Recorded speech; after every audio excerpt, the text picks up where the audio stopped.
그동안 저는 9주에 걸쳐서 예수님의 산상수훈 말씀을 가지고 비밀이란 주제를 가지고 말씀을 전했습니다. 말씀대로 살아갈 것과 살아볼 것을 요청했었어요.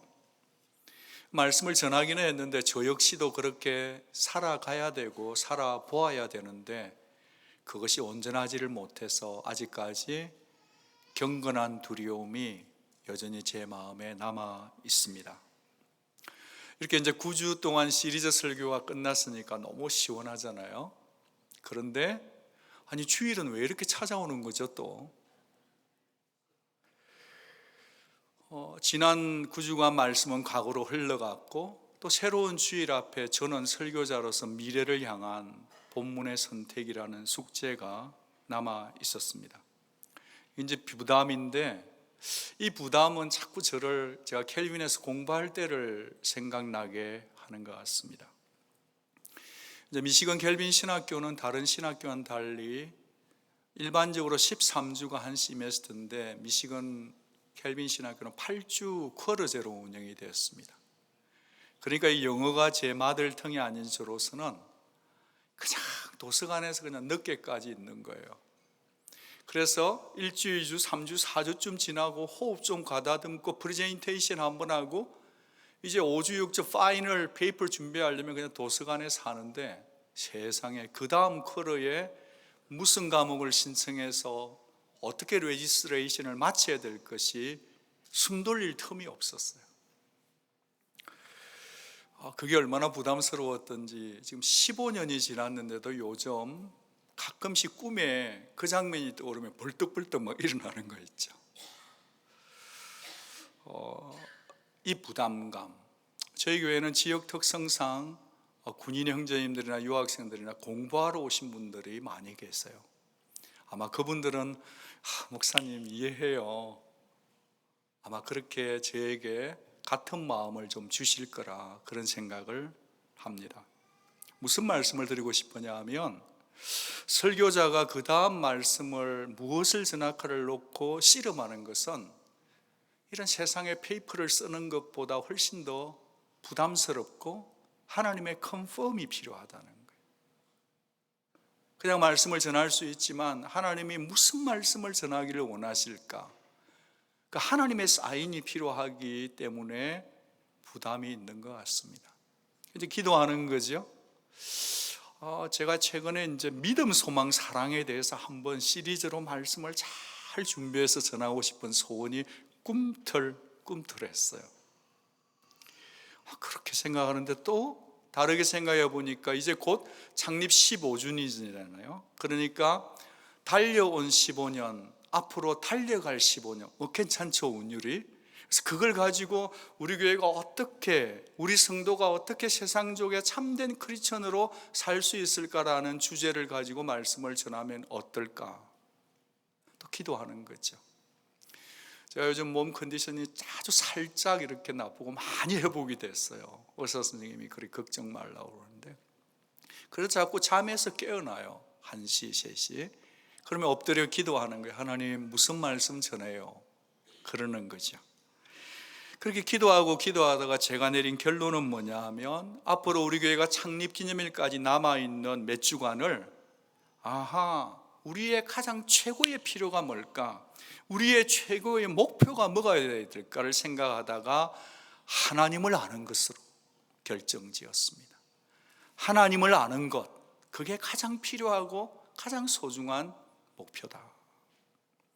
이제 그렇게 마음을 정했는데 화요일 날 우리 오늘 찬양 인도하신 인물 참 좋죠.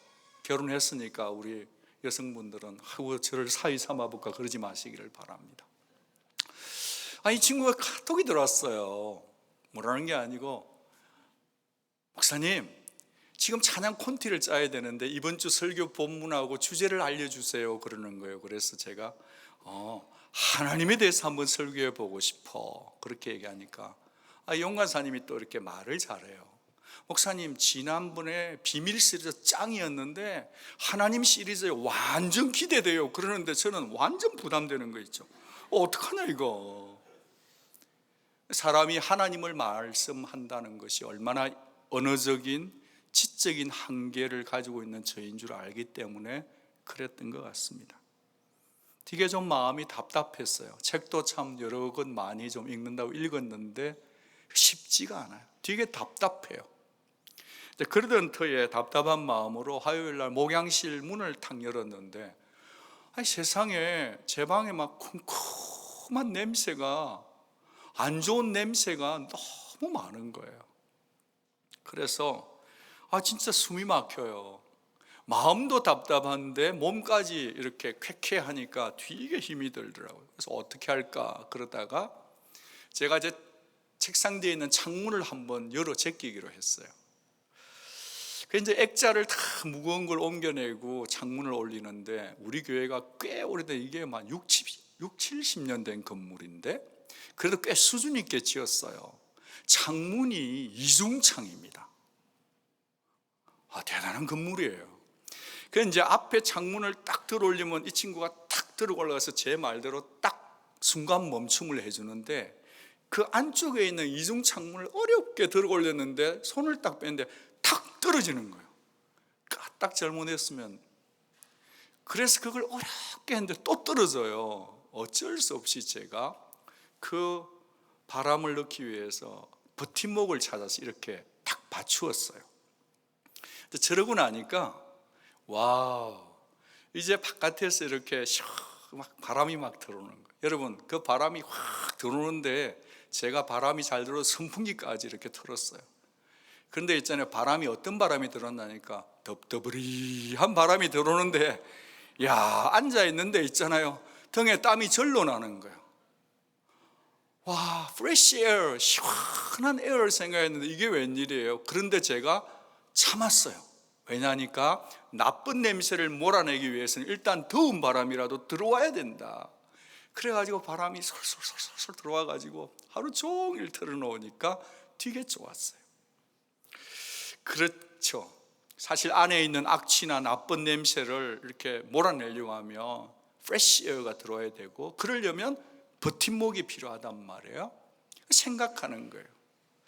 우리가 죄로 인해서 타락되어 있기 때문에 우리의 마음의 창에, 우리의 집의 창에 나도 모르게 죄의 냄새들이, 또 이 세상 살면서 지은 땅의 것들, 세상적 가치관 때문에 오는 나쁜 냄새들이 내 방 안에 들어있을 수 있고 내 영혼 속에 들을 수 있다는 거죠.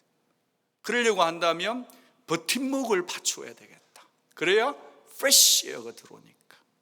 그 버팀목이 뭘까? 하나님을 아는 지식이다. 그렇게 생각을 해본 것입니다. 오늘 이 시편 90편 말씀을 가지고 우리의 성도들이 영원부터 영원까지 영원하신 하나님이라는 이 전제 가운데 우리의 신앙의 버팀목들, 하나님을 아는 지식으로 우리의 삶의 버팀목 몇 개를 잡아보고 싶습니다.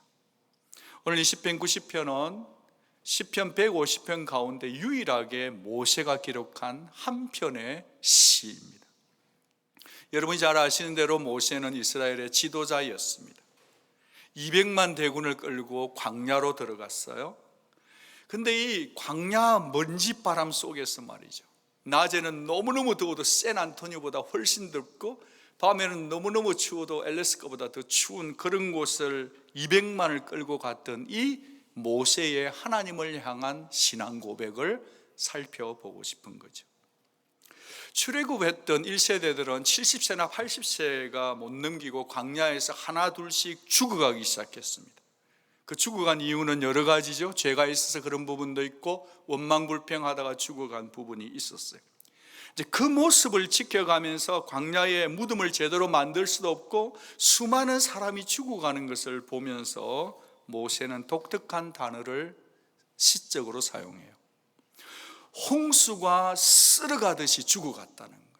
이번에 멕시코에도 일부 예배 때 멕시코에서 오신 분들이 계셨는데 페르난도가 치니까 말이죠, 막 다 쓸려가는 거죠. 그래요. 사람이란 것이, 인생이란 것이 홍수처럼 쓸려간다. 들의 풀같이 덧없이 허망하게 사라져가더라. 그런 어떤 속에서 우리가 바라야 될 게 뭐냐, 붙들어야 될 버팀목이 뭐냐 할 때 흙집에 사는 인생들은 영원부터 영원까지 영원하신 하나님을 붙잡아야 된다는 거예요. 여러분 믿으시면 아멘. 그 고백을 하는 거예요. 그래서 저는 오늘 이 본문 속에서 신앙의 버팀목, 영원하신 하나님을 안다는 게 뭔지를 몇 가지 생각해 보고 싶습니다. 그 첫째로 하나님은 영원, 사람은 유한이라는 진리를 깨닫고 살아야 된다는 거예요. 2절 보시면 산이 생기기 전 땅과 세계도 주께서 조성하시기 전 곧 영원부터 영원까지 주는 하나님이십니다. 그러는 거죠. 여러분 하나님이 영원하신 거 다 믿으시죠? 아시죠? 그런데 여러분의 삶 속에 생활 속에서 하나님이 세상이 생기기 전 오늘이나 내일이나 변함없이 내 삶에 존재하고 간섭한다는 신전의식을 가지고 있냐고 질문드리고 싶은 거예요. 영원하신 하나님을 지적으로 아는 게 아니라 내 삶 속에 지금 들어와 계시냐고 질문드리는 거죠. 영원하다는 말은 시작도 없고 끝이 없다는 말 아니겠습니까? 영원하다는 말은 하나님이 시간에 얽매인 분이 아니다라는 말 아니겠습니까? 하나님은 시간에 얽매이질 않아요. 그런데 우리 모두는 다 시간에 얽매여요. 혹시 오늘 예배당에 오시다가 빨리 좀 오라고 했는데 늦게 나오는 아내 때문에 싸운 분이 있으면 회개하시기 바랍니다. 시간 때문에 그러는 거예요. 시간 안에서 살기 때문에 그렇다는 거예요. 어머니의 태에서 태어난 인생이 살아있으려면, 존재하려면 시간 안에서 지금 살아있어야 돼요.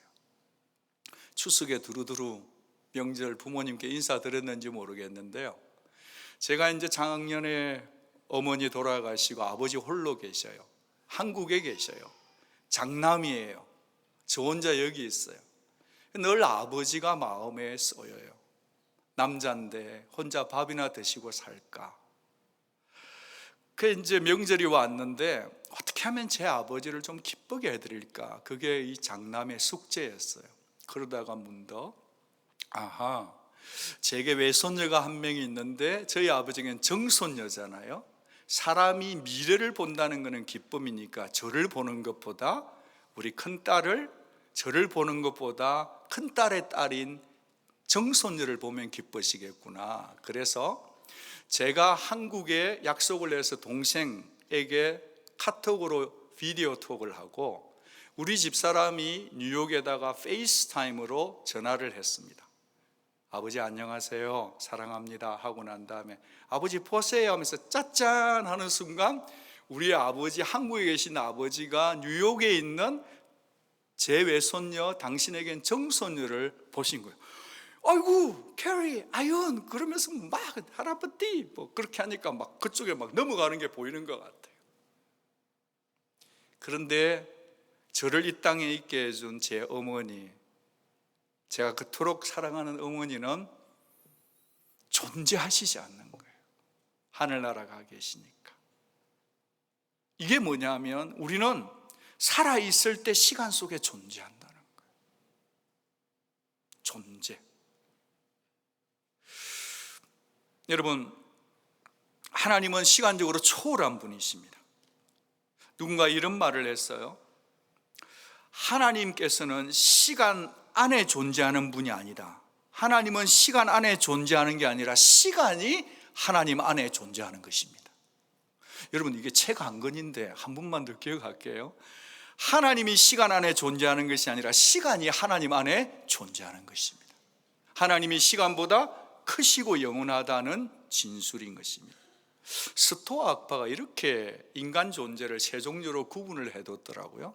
세 가지인데 파워포인트를 보시면, 첫째는 시작이 있고 종말도 있는 존재예요. 들짐승, 날짐승이에요. 두 번째는 시작은 있는데 종말, 끝이 없는 존재예요. 세 번째는 시작도 없고 종말도 없는 존재. 누구실까요? 여호와 하나님, 이터널 갓이에요. 두 번째가 중요한데, 성경은 사람의 영혼이 시작은 있는데 영원히 죽지 않는, 종말이 없는 것이라고 진술한다는 거예요. 이 스토아 학파의 견해인데 성경적 가치와 굉장히 중요합니다. 성경적 세계관은 사람은 시작은 있는데 영원히 죽지 않는다는 거예요. 사람의 영혼은 영원히 죽지 않습니다. 옆에 분이 인사 한번 하겠습니다. 어머머, 몰랐네. 그래, 한번 인사해봐요. 계속 모르시면 안 됩니다. 아셔야 합니다.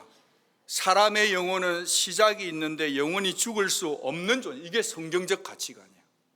꼭 기억하셔야 돼요. 고민하셔야 돼요.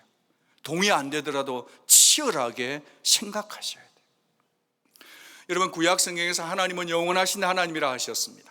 근데 신약으로 이게 넘어오게 되면 이 영원하신 하나님의 신지식이 예수 그리스도께로 이어지죠. 히브리서 1장 8절 말씀을 우리 같이 한번 봐요. 같이 한번 말씀을 읽겠습니다. 시작. 아들에 관하여 주의 보좌는 영영하다. 여러분, 여기에 영어를 보면 You are throne, O God, will last forever and ever. 그런 거예요. 지금 이게 O God이라고 부르는 게 하나님이 예수님을 부르고 있다는 걸 잊으시면 안 돼요. 하나님께서 예수님을 부르실 때 나의 사랑하는 아들이라 부르기도 하지만 하나님, 영존하시는 하나님, sovereign God이, everlasting God이요, 예수님을 부를 때 O God이라고 부르면서 그것을 어떻게 증명하냐? His throne is forever and ever. 예수가 어떤 분이다? 영원한 분이라는 거예요. 그렇기 때문에 히브리서 13장 8절에 이런 진술이 있어요. 예수 그리스도는 어제나 오늘이나 영원토록 동일하신 분이시라는 거예요. 그래요. 모세가 노래했던 하나님, 신약의 예수 하나님은 동일하게 영원하신 하나님이신 줄로 믿습니다. 그래서 바울이 이렇게 찬양하네요. 같이 읽어요. 영원하신 왕, 곧 썩지 아니하고 보이지 아니하고 홀로 하나이신 하나님께 존귀와 영광이 영원 무궁토록 있을지어다. 영원하신 왕, 곧 썩지 아니하고 보이지 아니하고 홀로 하나이신 예수 하나님께 존귀와 영광이 영원 무궁토록 있는 것입니다. 이 세상에 있는 모든 것들은 유통기한이 있어요. 유효기간이 있어요. 여러분도 댁에 있는데 어렵게 사뒀는데 세월 지나갔어요. 정리하다 보니까 어머머, 이 약이, 이 바이타민이 유통기한 지났잖아요. 다 버리잖아요. 여러분, 우리에게 새 집, 새 차, 새 폰, 아이폰 11, 영원히 살 것 같던 새 사람 다 오래 가질 못해요. 그런데 이 모든 것을 우리가 사랑하고 새 것이라면 다 좋아요. 왜 그러냐? 하나님께서 성경 속에 사람 마음에 애플을 하나 깔아놓았는데 그 애플은 영원을 사모하는 애플이에요. 여러분 모두에게 새 것을 좋아하는 분이라고 한다면 여러분은 하나님이 심어놓은 앱이 있는데 그것은 뭐냐? 사람 속에는 누구나 다 영원을 사모하는 애플을 하나님이 깔아놓으셨다는 것을 아셔야 합니다. 비록 우리가 자꾸 늙어가요. 자꾸 근육이 약해져요. 시력은 희미해져요. 청각은 어두워져요. 발걸음도 흔들거려요. 마음은 있는데 몸이 마음에 안 들어요. 기억력도 없어요. 세상에, 제가 오늘 통역팀에 가가지고 뭐 아이디어 하나를 대했으니까 아론이 형제 통역 잘해달라고 얘기하러 갔는데 돌아왔는데 원고인데 성경이 없어요. 세상에, 그래서 어디 갔지 막 찾다가 알고 보니까 여기 앞자리 기도하는 자리에 두고 갔다 온 거예요. 이럴 때는 한번 나도 그런 데 해주시면 좋은데 여러분은 너무 똑똑하시고 저만 이렇게 바보로 만드시는군요. 우리 자꾸 약해져요. 우리 자꾸 부족해져요. 여러분, 우리가 이렇게 자꾸 약해질 때 영원하신 하나님을 기억하는 영성이 필요하다고 저는 믿습니다. 한 가지 알려드릴게요. 하나님 얼굴에는 없는 게 하나 있어요. 뭐가 없을까요? 주름살이 없어요. 그래서 하나님은 보톡스를 맞으실까요? 안 맞으실까요? 절대 안 맞았어요. 보톡스 산업은 하늘나라에서는 망합니다. 왜 제가 이렇게 거룩하신 하나님, 영원하신 하나님을 얘기하면서 이런 정말 신인동행론적인 사람이 이해할 수 있는 표현을 하냐 하면 설득이 쉽게 되기 위해서 그러는 거예요. 여러분, 우리 이 땅을 살 때 우리의 얼굴이 참 이렇게 얼굴의 영성을 유지하기가 쉽지가 않아요. 성도인데도 슬픔은 오거든요. 성도인데도 우리의 삶 속에 재정 문제 일어나거든요. 관계적으로 아프거든요. 자녀가 내 마음대로 잘 안 될 때가 있어요. 최선을 다한다고 다 되는 게 아니더라 그 말이에요. 자꾸 우리가 얼굴이 어두워지는 거예요. 얼굴에 자꾸 무거움이 나타나는 거예요.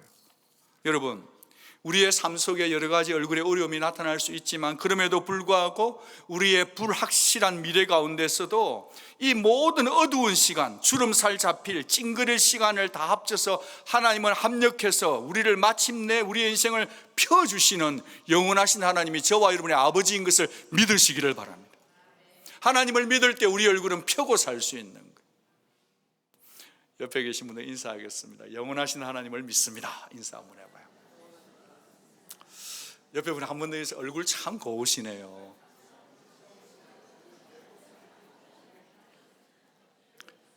그래요 여러분, 영원하신 하나님을 믿고 사는 우리들은 집, 결혼, 이사, 승진, 연구 프로젝트, 디플로이 되는 것, 공부, 자격증, 여행, 손자, 손녀, 사역, 재정, 비자 스태튜트보다도 더 중요한 것이 있다는 것을 알아야 돼요. 우리는 언제나 가까운 것만 봐요. 이것만 봐요. 이것 때문에 죽을 것 같아요. 이것 때문에 나도 모르게 얼굴에 막 팔자가 생겨요. 그런데 이것만 보고 있다 보면 사각지대가, 영적인 사각지대가 생긴단 말이에요. 우리의 삶에서 우리의 한계가 어려울지라도 우리는 고개를 들고 영원하신 하나님, 내 삶을 도우시는 하나님께로 우리의 시선을 고정하는 저와 여러분 되기를 축복합니다. 두 번째로 신앙의 버팀목, 영원하신 하나님을 안다는 건 뭐냐? 사람의 몸은 죽지만 영혼은 영원히 죽지 못한다는 진리를 깨닫는 거예요. 반복해서 드리는 말씀이긴 합니다. 7절 8절을 보면 우리는 주의 노에 소멸되며 주의 분내심에 놀랍니다.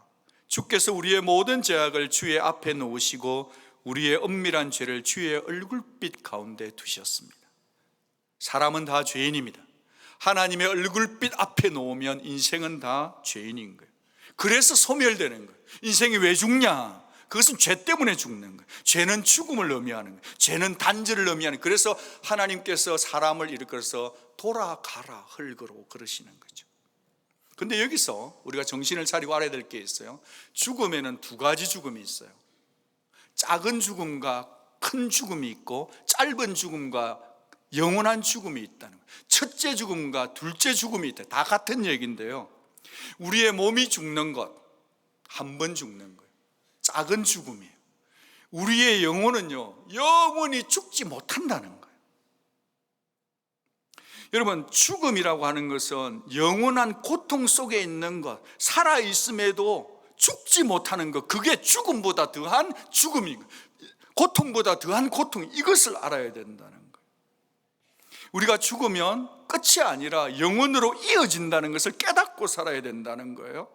사람의 영혼이 쓸쓸하게 죽어간다, 그것이 허무한 것이 아니라 그 이후에 죽음이 있다는 것을 알아야 된다. 그걸 모르면 진짜 그건 엄청난 큰 죽음이고 영원한 죽음이다 그러는 거예요. 한 부자분이 자신의 이제 죽음을 준비하기 위해서 자기의 묘자리를 보러 여러 곳을 다니다가 아주 좋은 명당 자리를 하나 찾았어요. 큰 돈을 지불하는 거예요. 그걸 지나가다가 어느 목사님이 보시면서 그분에게 이렇게 질문한 거예요. 선생님, 어르신, 당신은 당신의 몸을 위해서, 죽음을 위해서 이렇게 큰 돈을 쓰셨는데 당신이 영혼을 위한 집은 어디에다가 준비하셨습니까? 라고 물은 거예요. 심쿵했다는 거 아니에요. 사랑하는 여러분, 우리 이 땅을 살다가 여러분이 어디에 살든 무엇을 하며 살든 무슨 차를 타든 여러분 연봉이 얼마든 간에 우리 모두는 다 죽음의 문턱을 지나가야 합니다. 여러분은 지금 이 땅을 사시면서 현실 속에 투자하는 것이 있지만 죽음 너머에 그 일을, 영원한 것을 위해서 무엇을 얼마나 투자하고 생각하고 계십니까? 사람 한 번 죽는 것은 정하신 거예요. Man is mortal. 반드시 죽고 누구나 죽고 예외 없이 죽어요. 더 중요한 것은 그 후에 심판이 있다는 것입니다. 성경은 죽음 이후에 반드시 심판이 있다고 경고하면서 우리에게 성경 말씀을 통해서 지옥불을 소개합니다.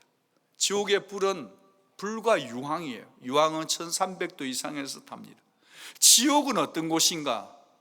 그곳은 하나님의 공의가 실현되는 곳이에요. 하나님의 사랑도 영원하지만 하나님의 공의도 영원한 거예요. 하나님의 사랑이 십자가라면 하나님의 공의는 지옥인 것입니다. 하나님이 영원하기 때문에 둘 다 영원한 것입니다. 죄값대로 벌하는 곳이죠. 그곳이 어떤 곳인가? 죽고 싶은데 죽을 수 없는 곳이에요. 요한계시록 9장 6절입니다. 그날에는 사람들이 죽기를 구하여도 죽을 수 없나니 죽음이 저희를 피해가는 곳, 그곳이 지옥입니다. 여러분, 하나님은 사람을 심판하기에, 자신의 원수를 심판하기에 충분한 시간을 가지고 계신 분이세요. 여러분, 우리가 정리를 좀 하고 싶은 게 있습니다. 하나님이 영원하신 사랑의 하나님이요 긍휼의 하나님인 줄 믿으시죠? 언제죠? 이 땅에 있을 때까지예요. 우리가 하나님은 영원이에요. 그러나 우리는 영원치 않아요. 우리에게 하나님의 사랑의 영원함과 긍휼의 영원함이 있는 게 언제냐? 이 땅에 있을 때까지요. 이 땅에 있을 때는 하나님이 우리가 죄를 지으면 때로 심판하기도 하지만 하나님 그 심판 속에 항상 긍휼과 자비를 섞어서 보냈어요. 적절한 비유일지 모르지만 우리 여성분들이 아기를 출산할 때 그 산모의 진통이 엄청나잖아요. 너무 아프니까 정말 표현할 것 다 하고 그냥 너무 아프잖아요. 그런데 그게 죽도록 끝까지 아프시면 사람 죽죠. 근데 그게 아기를 출산할 때 한 번 호흡을 가다듬을 수 있는 산통이 업앤다운이 있다는, 그 속에 하나님의 긍휼이 있다는 걸 우리가 깨달으면 어떨까요? 여러분, 그런데 사람에게도 마찬가지, 우리에게 찾아온 이 고통, 진농이 있는데 이게 이 땅에 살아있을 때는 아직까지 긍휼과 자비가 섞여 있는데요, 지옥에서는 없는 게 있어요. 요한계시록 14장 10절입니다. 같이 한번 읽어봐요. 시작. 하나님의 진노의 포도주를 마시리니 그 진노의 잔에 섞인 것이 없이 부은 포도주라. 진노의 포도주예요. 하나님의 wrath, 하나님의 anger 하는데 거기에 섞인 것이 없어요. 뭐가 섞이지 않았을까요? 긍휼과 자비가 그때는 섞여 있지 않는 거예요. 네, 우리 하나님은 우리가 이 땅에 살아있을 때까지는 오래오래 참으시는 분이세요. 분노 중에서도 긍휼과 자비를 잊지 않지만, 그러나 우리가 살아있어서 호흡이 있을 동안에 회개할 때까지예요. 이게 끝나잖아요. 그때는 긍휼과 자비가 없는 심판이 계속되는 거, 그게 어디라고요? 지옥이라고요. 성경이 강조하는 거예요. 영원한 심판인 거예요. 여러분, 얼마나 무서운 말씀입니까? 만약에 여러분 친지분들 가운데 누군가가 암말기로 고통을 당하고 계신다 봐요.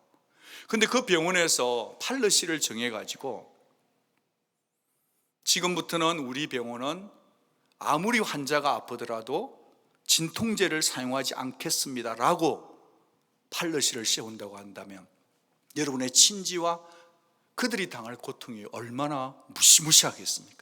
아니, 여러분이 만약에 그 대상자라면 어떻겠습니까? 그것이 바로 지옥이라 하는 곳이 그런 곳이라고요. 진통제가 없는 곳이라고요.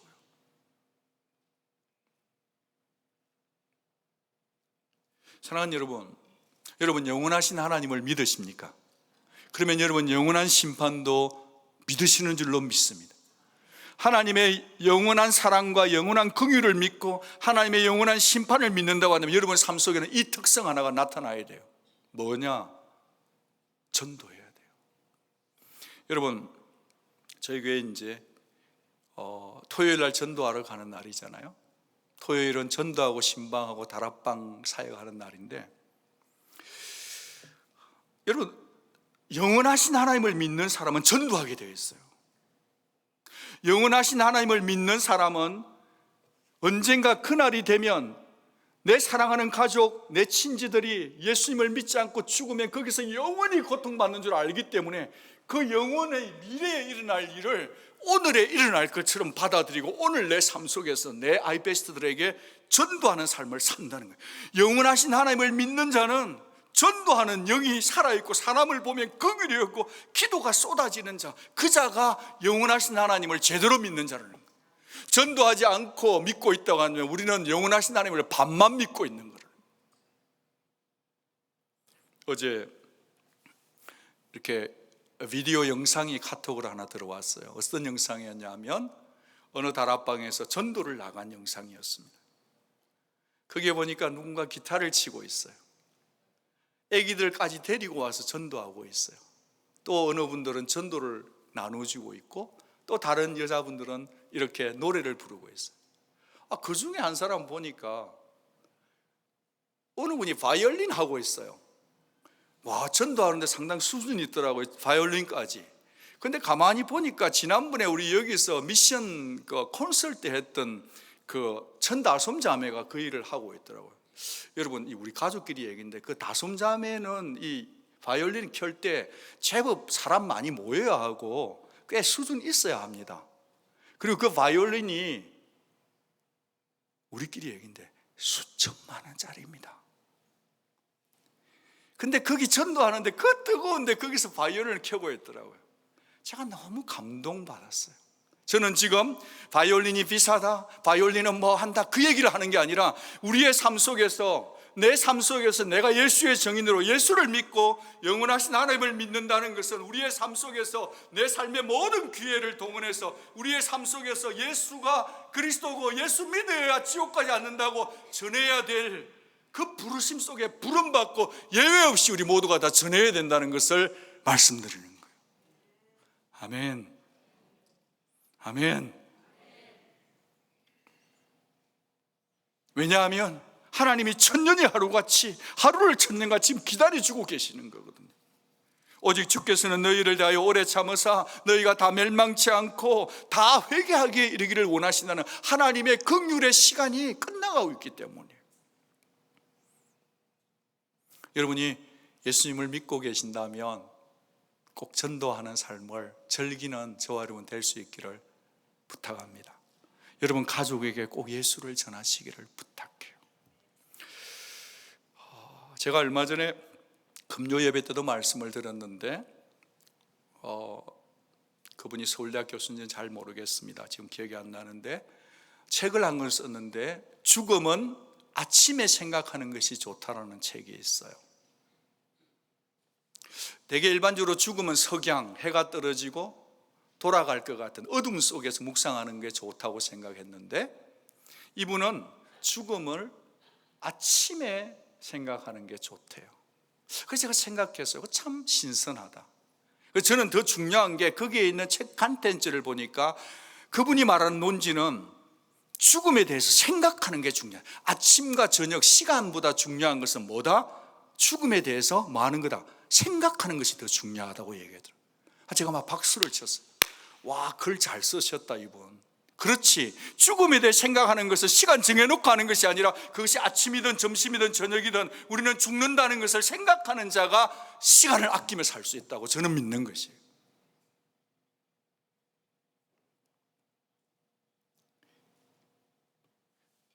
여러분, 우리가 꼭 죽음에 대해서 생각할 수 있기를 바라요. 독특하게도 사람은, 영혼은 시작은 있는데 끝은 있어요, 없어요? 없어요. 죽을 수 있어요, 없어요? 없어요. 성경적 진리입니다. 이 진리는 우리 모두가 꼭 붙들기를 바라요. 오늘 설교를 다 잊어버린다 하더라도 사람의 영혼, 내 영혼은 시작은 있지만 영원히 죽을 수 없다라고 하는 이 진리, 불편한 진리를, 참된 진리를 여러분 가슴 속에 새겨주시기를 부탁해요. 세 번째로, 신앙의 버팀목, 영원하신 하나님을 안다는 것은 세 번째로 뭐냐면, 영원한 하나님을 나의 집으로 삼은 사람은 땅에서도 세세토록 하나님께 예배드린다는 거예요. 영원하신 하나님을 자기의 집으로 삼은 사람은 땅과 하늘에서 세세토록 하나님을 경배할 수 있다는 진리를 깨달아야 된다는 거예요. 1절 말씀을 보면 주여 주는 대대의 우리의 거처가 되셨습니다. 나의 집이 되어주셨습니다. 여러분, 모세는요 자기의 이 허무한 인생길을 걸어가면서, 자신의 영원한 그 강약길을 걸어가면서 자기의 유일한 소망을 하나님이 나의 집이 되는 것으로 삼았다는 거예요. 나그네 인생길에서 중요한 것은 장소가 아니라 드웰링 플레이스가 아니라 영원한 하나님이 품이라고 그는 외치고 웅변하고 있는 것입니다. 여러분, 모세는 잠을 참 다양한 곳에서 잠을 잤어요. 처음에 태어나서 아기일 때는 어디에서 잠을 잤죠? 하나님의 품이, 하나님의 가슴이, 하나님의 성품이 여러분의 집이 되기를 축복합니다. 오늘 집 없으신 분들은 집 한 채씩 다 장만해 가시기 바랍니다. 집에 사는 사람도 여러분 집이 진짜 좋은 집이 아니에요. 하나님의 성품이, 하나님의 품이 여러분의 진짜 집인 줄 믿으시기 바랍니다. 인생은 다 자기 집 살아도 렌트하우스에 사는 거예요. 하나님 그분이 우리의 답이에요. 이 하나님의 품을 보여준 게 타버너클, 성막 아닙니까? 성막은 하나님의 임재를 상징하는 곳 아닌가요? 그래서 이 드웰링 플레이스를요 가장 잘 이해했던 사람이 구약에서는 모세고 신약에서는 누굴까요? 사도 요한인 거예요. 사도 요한이 가장 잘 보고 말씀이 육신이 되어 우리 가운데 거하시니라고 표현을 했다는 거예요. 이 영어식 표현이 His dwelling place among us라 그러잖아요. 여러분, 영원하신 하나님, 처음이요 끝이 되신 예수님이 우리 가운데 와 계시는 것입니다. 그런 거로 예수님을 나의 구세주로 모시고 살아가는 여러분은 이 땅의 행복자인 거예요. 여러분이 지금 아무리 최악의 상태에 있고 절망의 상태에 빠져 있고 정말 기가 막힌 상태에 있을지라도 여러분의 이 고통을 하나님의 영원하신 관점에서 바라볼 수 있는 여러분 되기를 바랍니다. 사도 바울이 이렇게 얘기했습니다. 우리가 잠시 밟는 환난에 경한 것이 지극히 크고 영원한 영광에 중한 것을 우리에게 이루게 한다는 거예요. 여러분의 고통은, 여러분의 고난은, 실상은 여러분이 하나님의 영원한 영광을 이루게 하는 과정이라는 거예요. 같이 한번 받아합니다. 고통아 고맙다. 환난아 고맙다. 똑같은 고통, 똑같은 환난이라도 영원하신 하나님을 믿고 사는 사람은 이 부분을 성화시켜낼 수 있다는 거예요. 우리는 그렇게 이 땅을 살다가 영원하신 하나님의 나라로 돌아갈 것입니다. 여러분, 요한계시록 4장 10절 말씀을 보면 24장로들이 자기가 받은 금면류관을 어린 양 예수 그렇게 되돌려 드려요. 마치 그 발의 앞에 키스하는 것 같아요. 사랑하는 여러분, 저와 여러분이 이 땅을 살면서 해야 될 것은 뭐냐? 여러분이 어떤 상황에 있든지 간에 영원하신 예수 그리스도 그분 앞에 여러분의 최상의 예배를, 최상의 것을 주께로 돌려드리는 예배자로 살아갈 수 있기를 축복합니다. 여러분, 우리 같은 죽을 죄인들을 은혜로 구원해 주신 주님 앞에 우리는 지금 여기 엎드려서 하나님 앞에 경배 드려야 하는 것입니다. 여러분, 하나님이 어떤 분이신지를 빨리 알려드리겠습니다. 영원하신 하나님께 무엇이 있느냐? 영원하신 하나님 안에는 영원한 언약이 있어요. 영원한 능력이 있어요. 영원한 속죄 있어요. 영원한 생명이 있어요. 영원한 사랑이 있어요. 영원한 기쁨이 있어요. 영원한 위로 있어요. 영원한 소망이 있는데 누구에게 있냐? 영원하신 하나님, 영원부터 영원까지 영원하신 하나님, 곧 우리 아버지 안에 이 모든 것이 있음을 믿으시기를 바랍니다. 말씀을 정리하겠습니다. 하나님은 영원하지만 우리는 유한합니다. 아주 잠깐 살아요. 제가 어르신들 만나보면 목사님 너무 세월이 빨라요. 너무 빠르시대요. 한결같이 그 말씀하세요. 그런 거로 우리가 이 생을 살아갈 때 우리에겐 우리의 남은 날이 얼마인지를 아는 지혜로운 영이 필요한 줄로 믿습니다. 지혜를 가지려고 하면 11절 질문을 날마다 할 수 있어요. 우리 다 같이 마지막으로 11절 말씀을 한번 읽어봅니다. 같이 읽을게요. 시작. 누가 주의 노여움의 능력을 알며 누가 주의 진노의 두려움을 알겠습니까? 여러분, 성도가 지혜를 얻으려고 하면 지혜는 어디서 오냐 하면 주님의 노여움의 능력이 무한하다는 것을, 주의 진노의 두려움이 정말 긍휼과 자비가 없이 그것이 섞이지 않는 주의 진노의 두려움인 것을 질문하고 깨달을 때 우리의 삶은 뭘 얻는다? 지혜를 얻는다는 거예요. 여러분, 저와 여러분이 영원한 것을 위해서 살아갈 수 있기를 바라고, 이 땅을 살면서도 영원하신 하나님을 모시고 살아가는 자가 얼마나 행복한 자인 줄 알고 여러분 스스로에게 격려하십시오. 나는 참 행복한 자다. 나는 참 행복한 자다. 왜요? 영원하신 하나님이 내 아버지시니까. 아멘. 기도하겠습니다. 여러분, 이 시간에 여러분이 기도할 시간입니다. 여러분, 진짜 행복한 존재들이세요. 아무리 어려움이 있어도요, 아무리 얼굴에 주름살이 늘고 내 삶에 주름이 잡혀도 영원하신 하나님을 믿고 가는 자, 주님이 합력해서 선으로 이루어 주실 것입니다. 시간이 빨리 흐르고 있습니다. 우리가 급하게 기도하기를 원합니다. 우리는 돌아갈 자들이고 돌아갈 곳이 있는 자들이고, 비록 꽃처럼 피었다가 지들고 시드는 풀 같은 인생이지만, 우린 죄가 있는 자들이지만 예수 믿는 우리들은 영생을 누릴 수 있음을 믿고 복 있는 자라 선포하고, 여러분이 지금 꼭 해결되어야 될 문제, 여러분 마음의 얼굴을 주름 잡히게 하는 문제를 영원하신 하나님 앞에 내려놓고 감사 기도하며 믿음으로 기도하는 시간 되기를 초대합니다. 같이 소리내어 기도하겠습니다.